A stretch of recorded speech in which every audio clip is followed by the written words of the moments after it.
ओंकारं बिन्दुसंयुक्तं नित्यं ध्यायन्ति योगिनः कामदं मोक्षदं चैव ओंकाराय नमो नमः। अविरल शब्द घनोघ प्रक्षालित सकल भूतल मलकलंका मुनिविरूपासित तीर्थ सरस्वती हरतु नो दुरितान् अज्ञान्तिमिरान्धानां ज्ञानाञ्जन शलाकया चक्षुरुन्मीलितं येन तस्मै श्रीगुरवे नमः। श्री परम गुरवे नमः। परंपराचार्य गुरवे नमः। सकल कलुष विध्वंसकम श्रेयसां परिवर्धकम धर्म संबंधकम भव्यजीव मनः प्रतिबोधकारक मिदं शास्त्रम श्री गोमटसार जीवकांड नामधेयम अस्य मूल ग्रंथकर्तारः श्री सर्वज्ञदेवाः तदुत्तर ग्रंथकर्तारः श्री गणधर देवाः प्रतिगणधर देवास्तेषां वचोनुसार मासाद आचार्य श्री नेमिचंद्र सिद्धांत चक्रवर्ती देवैः विरचितम्। मंगलम भगवान वीरो मंगलम गौतमो गणी मंगलम कुंदकुंदाद्यो जैन धर्मोस्तु मंगलम सर्वमंगल मांगल्यम सर्वकल्याणकारकम प्रधानम सर्वधर्माणां जैनम जयतु शासनम। कोटिशतं द्वादश्चैव कोट्यो लक्षान्यशीतिस्त्रधिकानि चैव पञ्चाशदष्टौ च सहस्रसङ्ख्यामेतच्छ्रुतं पञ्चपदं नमामि। अर्हन्ते भासि यत्थं गणहरदेवी गन्थियं सम्मं प्रणमामि भक्तिजुक्तो सुदना नमो वहिं शिरसा। इच्छामि वन्ति सुद्वत्ति कावसगो कौतसलोच्यो अंगुवंग पैण्य पावड़े परियम सुत्त पणमाने कुब्बगे चूलिया चैव सुत्तथै त्विदम कायम सयानिच्चिकालम अंचेमि पूजेमि वंदामि नमंसामि दुःखखौ कम्मखौ बोहिलाव सुगैगमनं समाहिमाणं निर्गुण संपत्ति हो मच्छम। नमो अरहंताणं नमो सिद्धाणं नमो आयरियाणं नमो उवज्जायाणं नमो लोये सव्यसाहूनम्। श्रुत जलधि पारगेभ्यः सपरमत विभावना पटुमतिभ्यः सुचरित तपोनिधिभ्यो नमो गुरुभ्यो गुणगुरुभ्यः। 36 गुण समग्गे पंचविहाचार करण संदरिसे शिष्यानुग्रह कुशले धम्मायरिये सदा वंदे गुरुवत्ति संयमेन यतरन्ति संसार सायरं घोरं छिन्नन्ति अट्ठकमं जम्मन मरणं न पावयन्ति ये नित्यं व्रतमन्त्र होम निरता ध्यानाग्निहोत्राकुला षट्कर्माभिरतास्तपोधन धना साधुक्रिया साधवा शीलप्रावरणा गुणप्रहरणाश्चन्द्रार्कतेजोदिका मोक्षद्वारिकपाटपाटनभटा प्रीणन्तु मां साधवः। गुरुवापान्तु नो नित्यं ज्ञानदर्शननायकः चारित्रार्णव गम्भीरा मोक्षमार्गोपदेशकः। इच्छामि वन्ते आर्यवत्ति कावसगो कौतसलोच्यो समनान समदस समचारि चित्रणं पंचविहाचारणं आयर्यणं आयारादिस्तुनानुवदेशणं उपज्जायणं तिरेङ्गुणपालं रयाणं सब्बसाहणं सयानिच्चिकालम् अंचेमि पूजेमि वंदामि नमंसामि दुःखको कमखौ बोहिलाव सुगैगमनं समाहिमणं निर्गुण संपत्ति हो मच्छम। सिद्धं शुद्धं पणमेय चिनिन्दवर्णेमि चन्दमकलङ्कं गुणरेण भूषणोदयं जीवस्य परुगणं वोच्छं धम्मगुणमग्गनाहाय मोहारिबलं चिनं नमं सित्ता मग्गणमहाहियारं बिबिहियारं भणिसामो।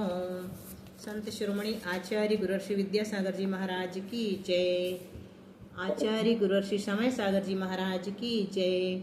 आचार्य गुरुर्षि प्रज्ञा सागर जी महाराज की जय। 3 कमनौ करुणमणि महाराज की जय। द्वादशांग जनवाणी माता की जय। आचार्य गुरु नेमिचंद्र सिद्धांत चक्रवर्ती महाराज की जय। संपूर्ण आरिका माता जी की जय। पूज्य गुरुमती दृढ़मती आदि सभी बड़ी माता जी की जय। आरिका श्री 105 चिंतनमती माता जी की जय। 183 नंबर की गाथा तक अपना हो गया था, है ना। अब आगे चलते हैं। तद्देह मंगुलस्य असंख्य भागस्य विद्यमानन्तु आधारे थूलाओ सवत्थ निरंतरा सुमा। तद्देह मंगुलस्य असंख्य भागस्य विद्यमानन्तु आधारे थूलाओ सवत्थ निरंतरा सुमा। विजय जी म्यूट है क्या आपका?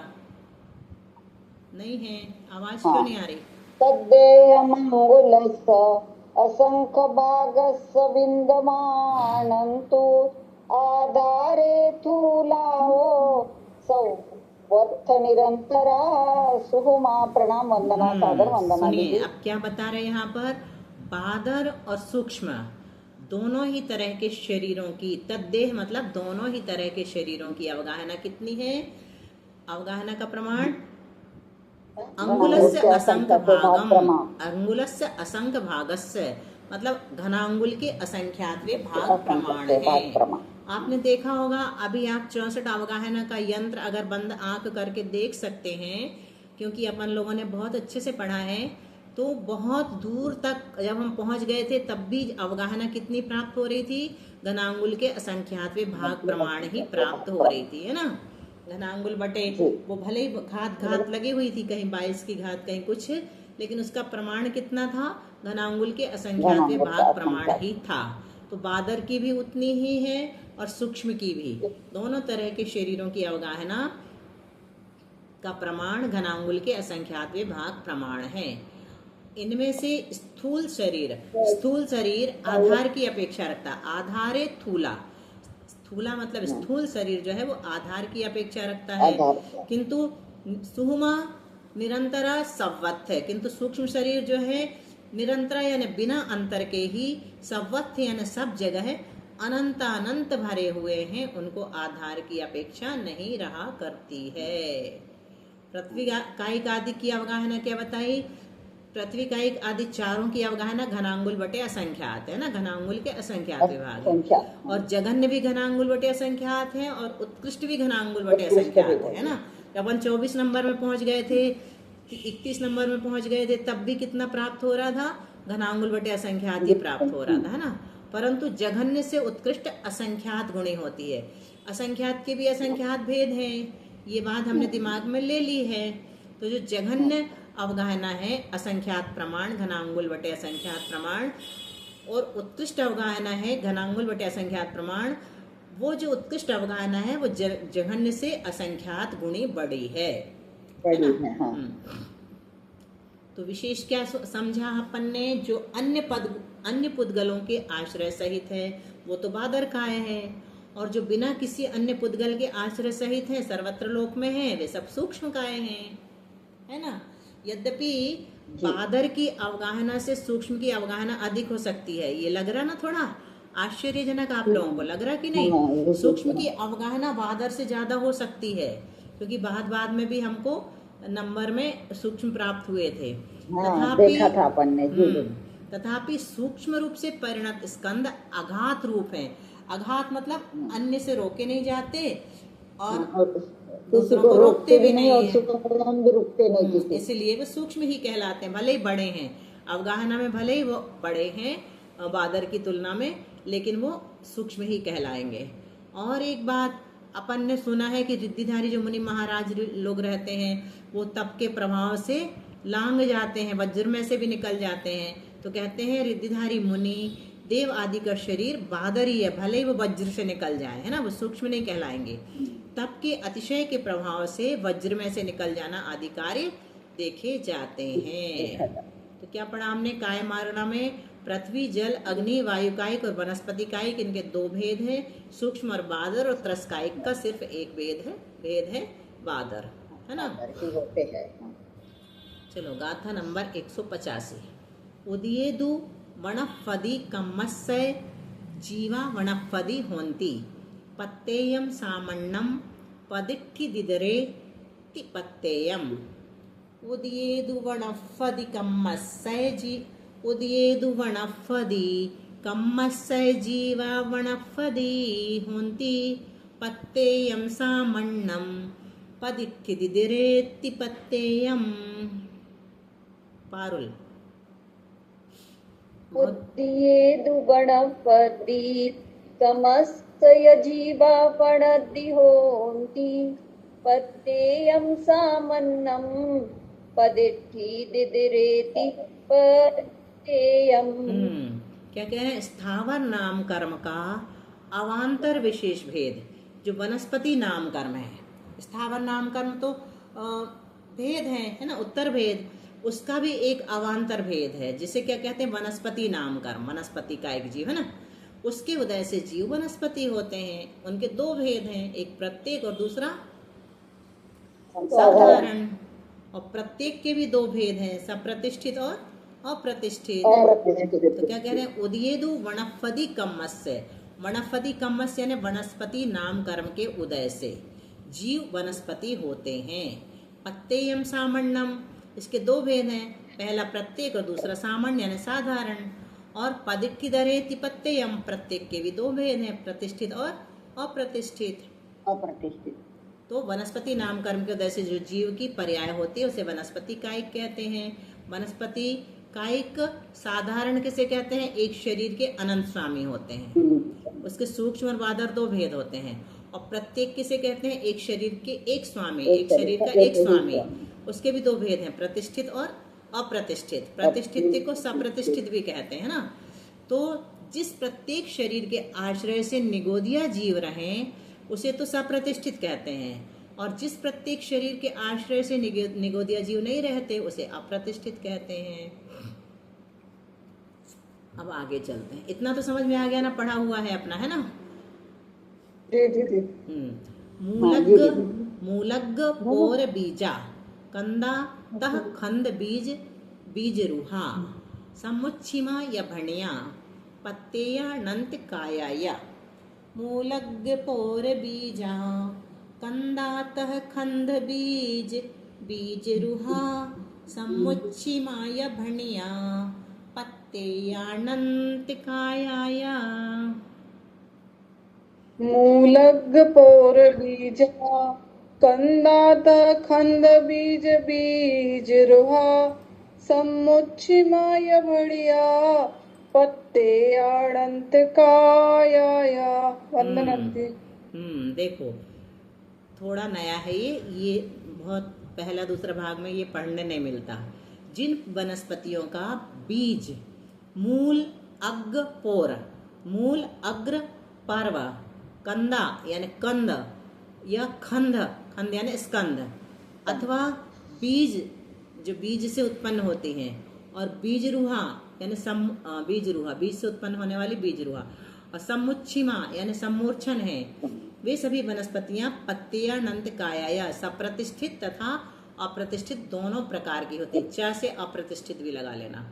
तो क्या कह रहे हैं, जिन वनस्पतियों का बीज क्या होता है, मूल होता है, मतलब कुछ ऐसी वनस्पति होती है जिसकी जड़ लगा दो तो वो बढ़ जाते हैं, है ना। जैसे मूली, स्वयं मूली की जड़ ही है, मूली तो है ना, उसी जड़ को भी लगा देना अपन तो भी वो और बढ़ जाती है। अथवा गुलाब आदि की जड़ें भी होती हैं, और गुलाब तो तना कहलाता है। अग्र या अग्र गुलाब में आ जाएगा। पर्व यानी गांठ है, जैसे गन्ना, अभी सब बताएंगे किसके क्या है। कंद या स्कंद है, और जो बीज से उत्पन्न होती है, कुछ ऐसी हैं जो बीज से उत्पन्न होती है, कुछ ऐसी है जो सम्मूर्छन है, घास आदि अपने आप उग जाती हैं। वे सभी वनस्पतियां दो प्रकार की होती है, सप्रतिष्ठित और अप्रतिष्ठित। देखो इसमें बता रहे हैं अपन वनस्पति के प्रकार, उत्पत्ति की अपेक्षा बताए यहाँ पर। एक तो मूल वनस्पति है, उत्पत्ति का कारण क्या है, मूल है, तो उसमें क्या आ जाते हैं, अदरक हल्दी आते हैं, है ना, ये मूल से उत्पन्न होते हैं, रूट कहते हैं उसको। और अग्र यानी फ्रंट, ये गुलाब है ना, अग्र लगा दो तो बढ़ जाता है। पर्व यानी नॉट यानी ईख, बेंत, ये गांठों से उत्पन्न होते हैं, है ना, बेंत यानी अपना बांस का। और कंद अंडरग्राउंड स्टेम, ये पिंडालू। और स्कंद, इसको स्टॉक भी कहते हैं, पलाश, ढाक, ये स्कंद से लग जाते हैं। बीज यानी सीड, और ये गेहूं, धान आदि बीज से उत्पन्न होते हैं। और सम्मूर्छन, घास जहाँ कहीं उग जाती है बिना बोए, सम्मूर्छन भेद वाली वनस्पति। पहला मूल और चौथा कंद में क्या अंतर हुआ दीदी? मूल तो वो जड़ अलग से दिखती है, और कंद यानी वो कंद टाइप, कांदा टाइप का दिखता है ना, जड़ जैसा नहीं दिखता ना। अंडरग्राउंड स्टेम और रूट, हाँ, अंडरग्राउंड स्टेम यानी एक प्रकार का तना होता है। कंद तो जैसे अपन कांदा वगैरह को कहते हैं ना, वो शकला वगैरह आते हैं, तो उनका एक स्टेम होता है, स्टेम मतलब तना टाइप का, उसको जमीन के अंदर लगा दो, उसमें कांदे फल जाते हैं। कांदे जो उन लोग हिंदू लोग खाते हैं ना, व्रतों में उपवास आते, उसको पिंडालू भी कहते हैं।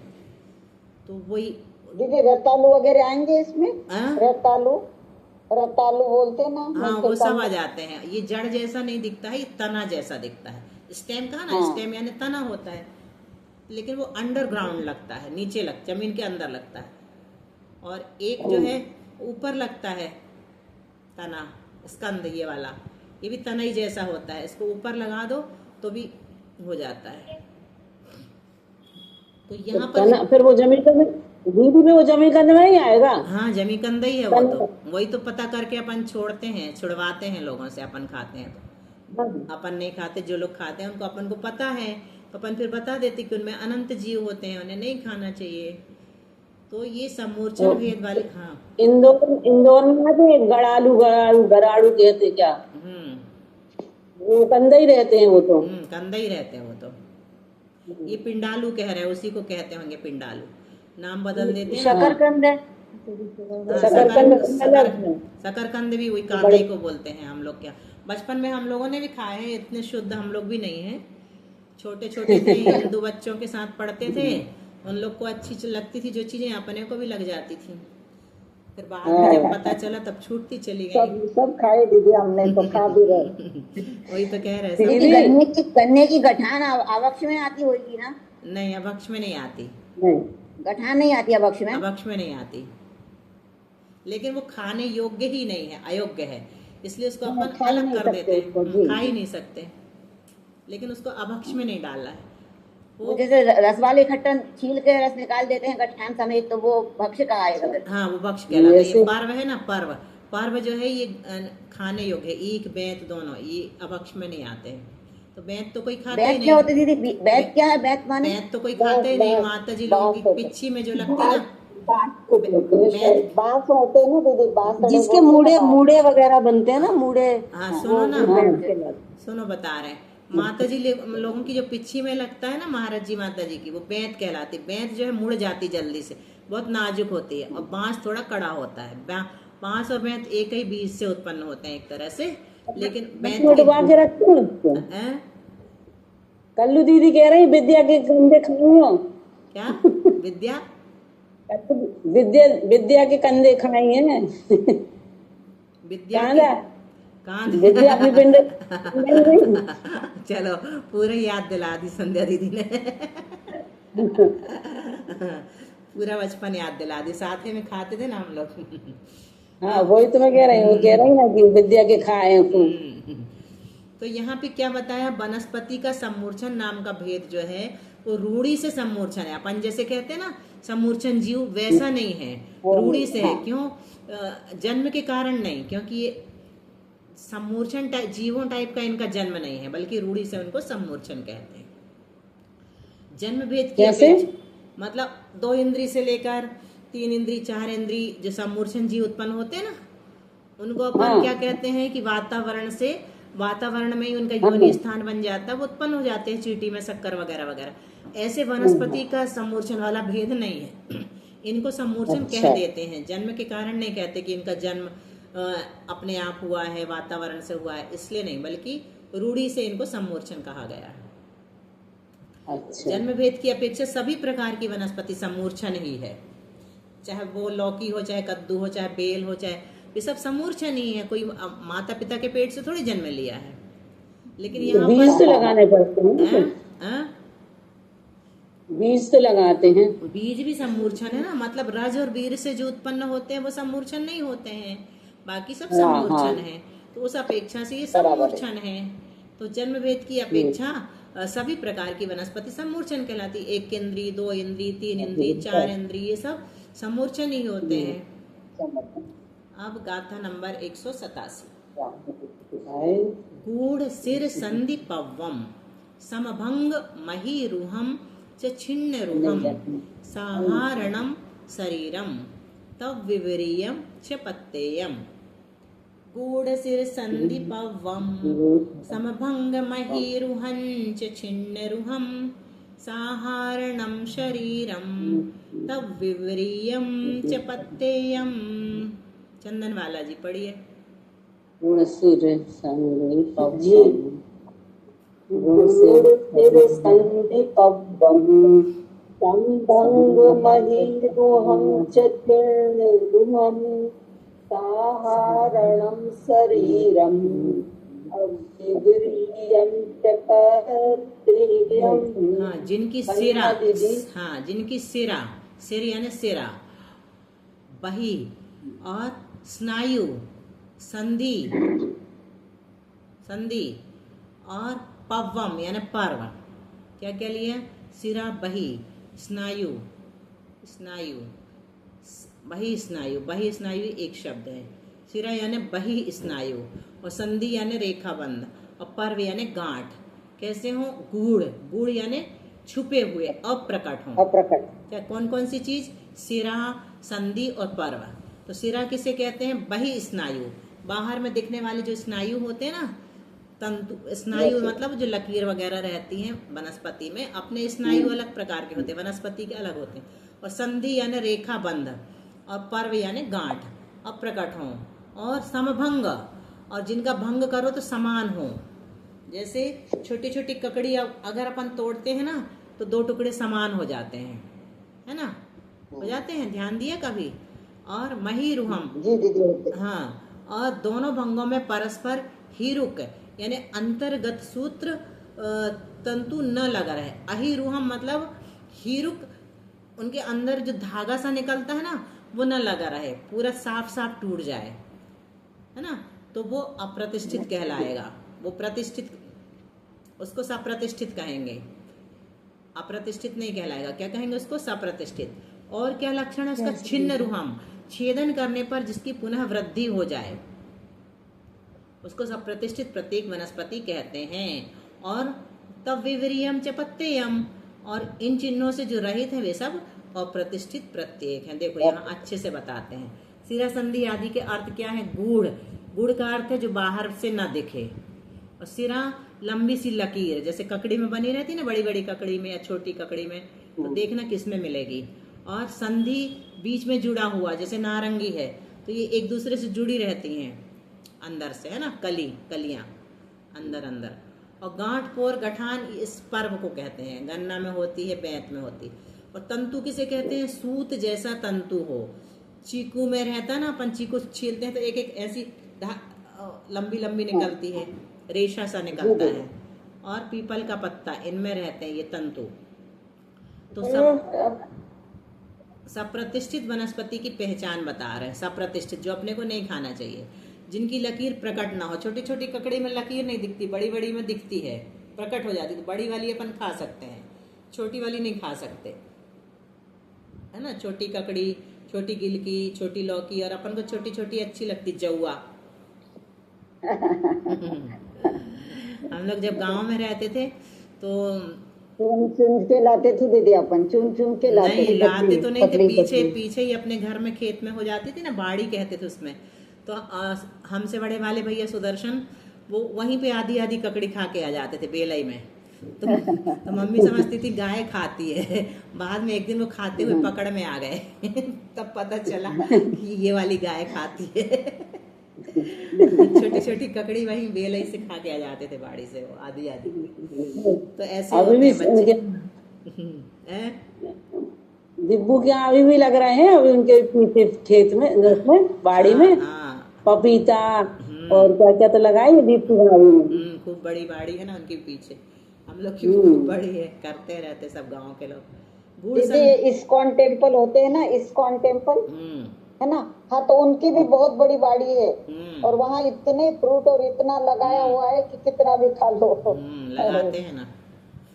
गुड़ संधि किसे कहते हैं? तो जिनकी संधि प्रकट ना हो, मतलब जैसे छोटी नारंगी, उनकी संधि प्रकट नहीं होती है, दिखती नहीं है।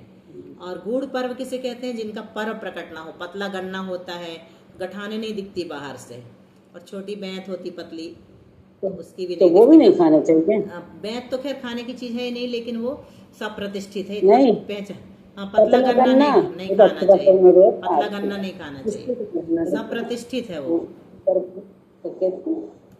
अब सप्रतिष्ठित वनस्पति की पहचान देखो, अपन ने पढ़ी। जिसे तोड़ने पर तंतु न लगा रहे तो वो सप्रतिष्ठित है, और तंतु आ जाए तो समझ लो अप्रतिष्ठित हो गई। और जिसके तोड़ने पर संभंग हो, चट्ट से ऐसे टूट जाती है, समान बराबर हिस्से हो जाते हैं, जैसे चाकू से सुधारा हो, तो वो क्या है? पतली, गिलकी और ककड़ी आदि। और छिन्न रूह, जिसे काटने पर पुनः उगाता है। आलू को काट दो और उसको छोड़ दो टोकने में पड़ा हुआ तो उसमें से अंकुरित फूट जाते हैं कुछ दिनों बाद, है ना। आलू की पहचान आजकल तो अपन नहीं देख सकते, अपन लोगों को आलू देखने नहीं मिलते, लेकिन देखे हैं बचपन में, वो भी खाए भी हैं खूब। तो जिससे काटने पर पुनः उग आता है उसे आलू कहते हैं। वो छिन्नरुह वनस्पति वाला आलू कहते हैं, नहीं, वो आलू उसका उदाहरण है, वो छिन्नरुह कहलाता है। और सप्रतिष्ठित, हाँ, छिन्नरुह मतलब तोड़ा और फिर से रुह यानी उगना, काटा फिर भी उग गया।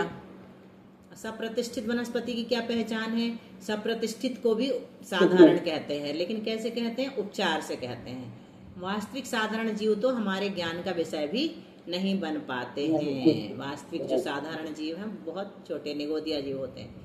और प्रतिष्ठित किसे कहते हैं? तो पूर्वोक्त से विपरीत लक्षण वाली, अर्थात जिनके सिरा, संधि, पर्व आदि प्रकट हों और तोड़ने पर तंतु आदि लगा रहे और संभंग न हो, ऐसी वनस्पति अप्रतिष्ठित प्रत्येक वनस्पति है।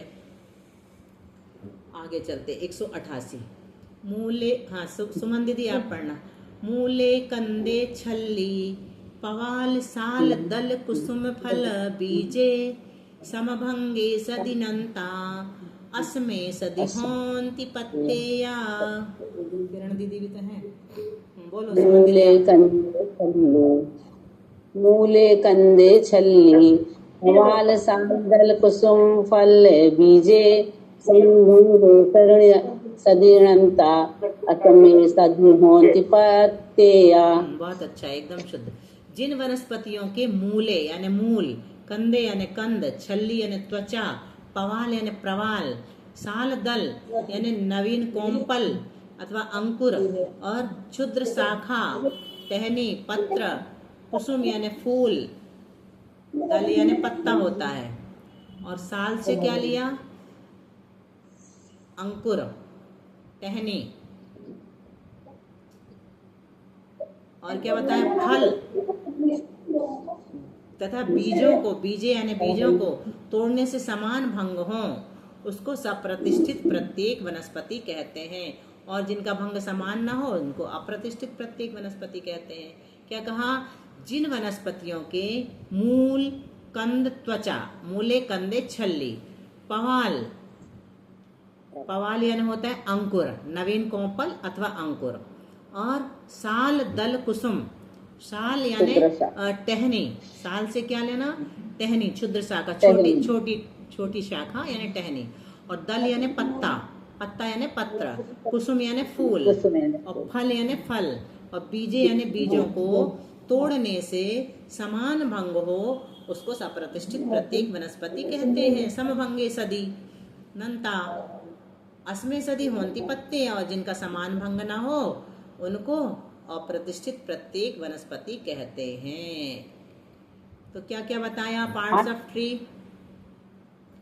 मूल, सबसे पहले तो मूल यानी जड़, रूट्स। कंद यानी बल्ब, इसको कंद कहते हैं। छल्ली, छाल, वल्क, वल्क बनते ना, छाल पहनते हैं जंगली लोग, भील लोग, उसी को बार्क भी कहते हैं।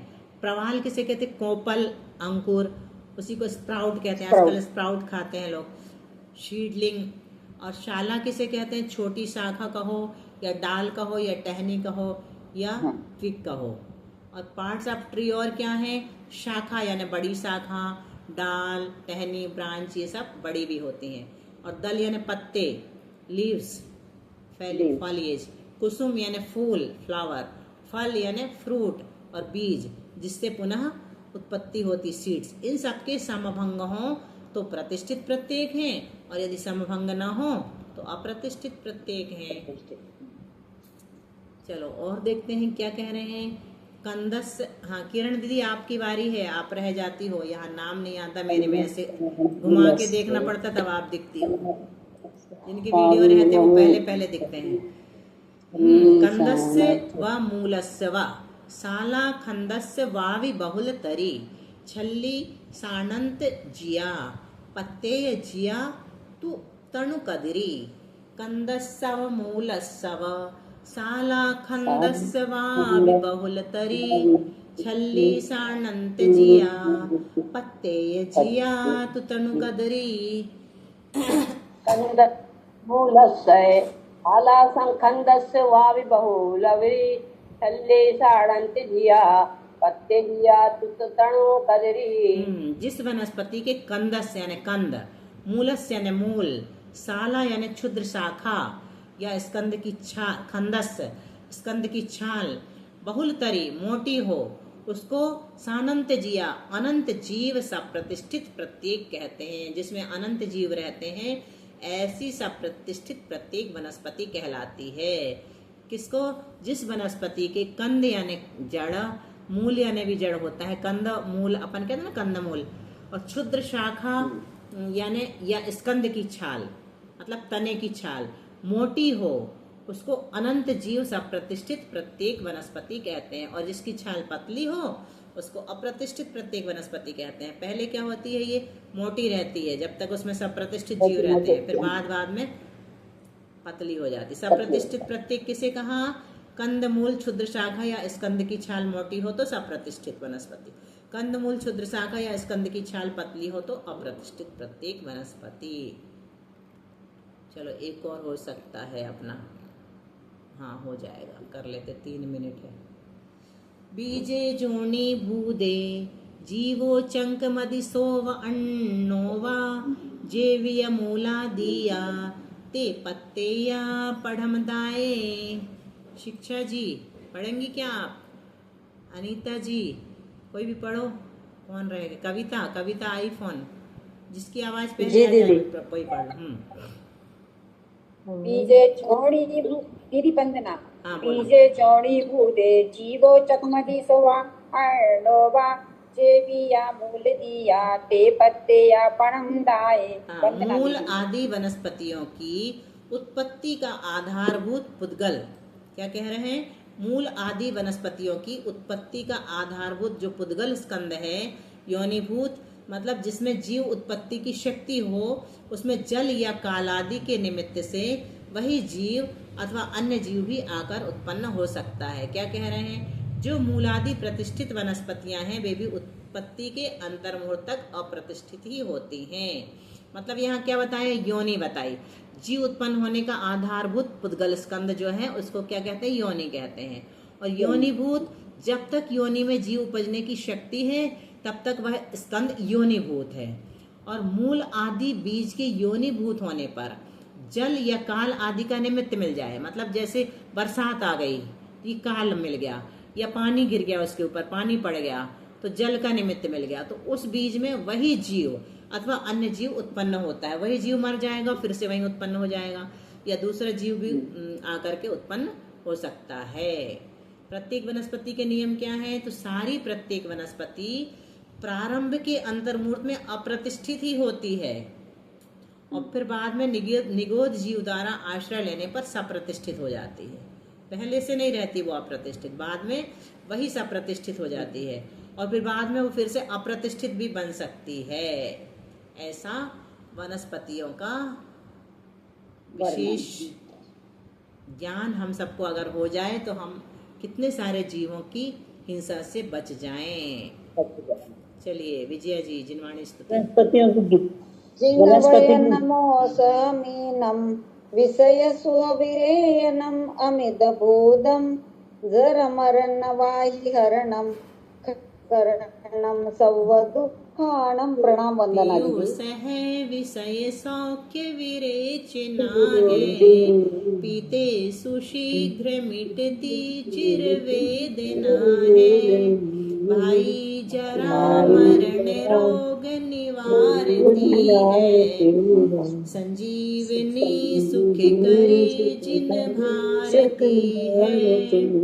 दादा सांग जिनवाणी माता की जय। माता की जय। समझ में तो अच्छे से आ रहा ना सबको? दीदियों को वंदना, सभी को जय जय। आज समझ में तो खूब आया है लेकिन डिस्टर्ब खूब आया। एक बात और दूसरी बात दीदी, खाने की जो चीजें भूख ना रहे, क्षुधा रोग ना रहे तो सब दुनिया के पापों से चुप बच जाएंगे। बिल्कुल सही बात है। बिल्कुल। खाने क्षुधा के कारण सबसे ज्यादा, इसलिए तो उसको 18,200 में पहले नंबर में लिया है क्षुधा को। 18,200 में क्षुत पिपासा जरा तंके जन्मांतक भयस्मया। चलो द्वादशांग जिनवाणी माता की जय। 9 बार नमोकार मंत्र।